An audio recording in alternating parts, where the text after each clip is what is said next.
اب آپ توجہ بولے نہیں جی، اب بولنا سوء ادب ہے، بولے نہیں، بڑی مہربانی اطمینان سے بات سنیں۔ نبی پاک علیہ السلام کی جو محبت ہے نا، وہ انسان کے لیے زندگی کو آسان کر دیتی ہے۔ حضور سے پیار ہوتا ہے نا تو بندہ نفرت کرنی ویسے ہی چھوڑ دیتا ہے۔ حضور سے پیار کرتا ہے، ہرس ہوس لالچ ویسے ہی نکل جاتا ہے۔ جب حضور سے محبت ہو جاتی ہے، نماز پڑھنا، درگزر کرنا، درود شریف پڑھنا، قرآن پاک پڑھنا، دین کی خدمت کرنا، حتیٰ کہ جان دینا بھی آسان ہو جاتا ہے۔ نبی پاک علیہ السلام کی محبت انسان کو کبھی بھی ہیں ان تقاضوں کو سمجھنا پڑے گا، تازہ دم رکھتا ہے حضور کا پیار۔ شرط یہ ہے کہ محبت صحیح ہو، اصلی ہو، باطن میں ہو۔ یہ آپ کے ذہن کے اندر کبھی بھی کسی بدبو کو نہیں آنے دے گی، طبیعت کو تازہ دم رکھے گی، سکون میں رہے گی۔ لیکن نبی پاک علیہ السلام کی محبت کے کچھ تقاضے ہیں، ان تقاضوں کو سمجھنا پڑے گا۔ بالخصوص امت اس وقت جس جگہ پہ کھڑی ہے،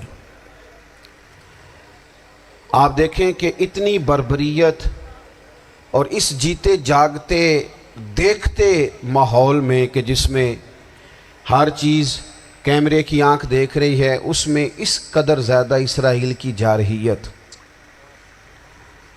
اس کے جواب میں دو تین تازیانے ہیں وہ سمجھنے والے۔ ایک ہے کہ میں کوئی جذباتی بات کروں گا، آپ اس کی تائید کر دیں گے۔ ایک ہے کہ پہلوؤں پر غور کرنے کا وقت ہے کہ اتنے کٹھن ماحول میں بھی اگر مسلم امہ کے لیڈر بیدار نہیں ہو رہے تو آپ کو پس منظر سمجھنا پڑے گا کہ ہم نے نبی پاک کی محبت کے تقاضوں کو نہیں سمجھا۔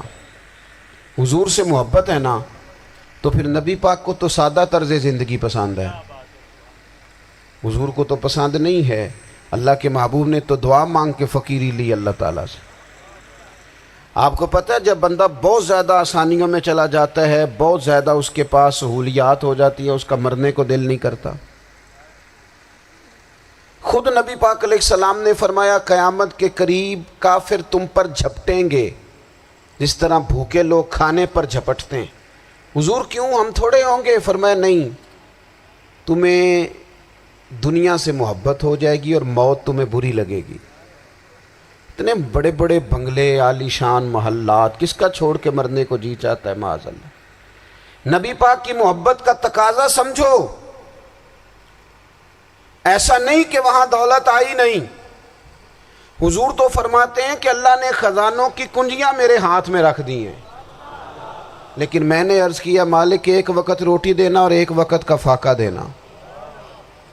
کنجیاں خزانوں کی اللہ نے دی۔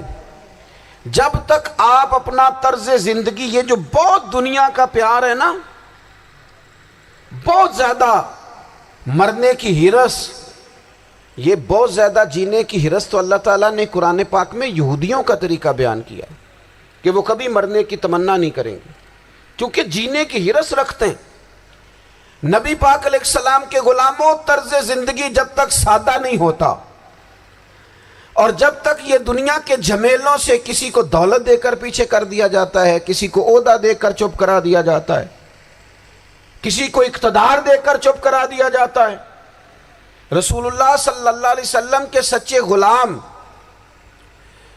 انہیں ایک بات کی سمجھ آ گئی تھی کہ ہمیں ہمارے رب نے کہا ہے قُلْ إِن كُنْتُمْ تُحِبُّونَ اللَّهَ فَاتَّبِعُونِي يُحْبِبْكُمُ اللَّهُ۔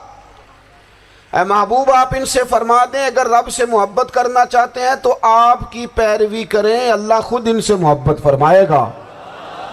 جب رب بھی ان کا ہو جائے گا، جب رب بھی ان کا کی محمد سے وفاتوں نے تو ہم، یہ جہاں چیز ہے کیا، یہ لوح و قلم تیرے ہیں، اس کا کیا مطلب ہوا؟ لوح و قلم، قلم لکھتی ہے نا تقدیریں، مقدر فیصلے، تو لوح و قلم تیرے ہیں، اس کا مطلب یہ ہے کہ پھر رب کریم تیرے اوپر فضل کرے گا، اور وہ جن فیصلوں کی امت کو دیانت سے چاہت ہے اللہ اپنے فضل سے وہ فیصلے فرمائے گا۔ جب تک زندگی حضور کی غلامی کی طرف نہیں جاتی وہ اللہ تعالیٰ کی تائید نہیں پاتی۔